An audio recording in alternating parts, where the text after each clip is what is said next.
Jean-François Copé démissionne. L'affaire Big Malion l'accuse d'avoir indûment facturé à l'UMP certaines prestations qui concernaient la campagne de Nicolas Sarkozy.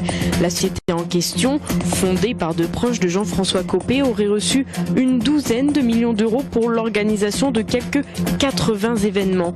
Le problème, certains de ces événements n'auraient pas eu lieu. Sa retraite serait effective le 15 juin et son bureau a opté pour une démission collective.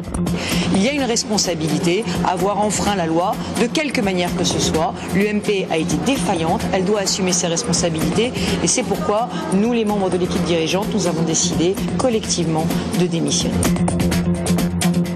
Conséquence de cette affaire Big Malion et de la démission de Jean-François Copé, François Fillon, Jean-Pierre Raffarin et Alain Juppé assureront la direction par intérim de l'UMP.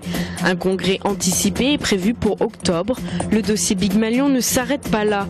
Autre révélation aujourd'hui, l'ex-PDG de France Télévisions, Patrick de Carolis, déjà mis en examen pour favoritisme, aurait touché près de 120 000 euros selon le magazine Le Point.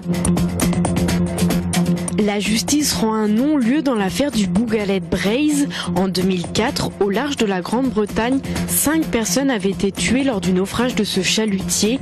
Malgré le non-lieu, les familles des victimes restent persuadées que l'accident est dû à une altercation avec un sous-marin alors en exercice militaire. Les parties civiles ont d'ores et déjà prévu de faire appel. Plus 20,6%, soit un peu plus de 10 euros d'augmentation en 3 ans. Le coût de production de l'énergie nucléaire a explosé. C'est l'alerte que la Cour des comptes a envoyée ce matin en publiant son rapport. Les coûts devraient continuer à croître et ces prévisions ne manqueront pas d'impacter les factures d'électricité des consommateurs.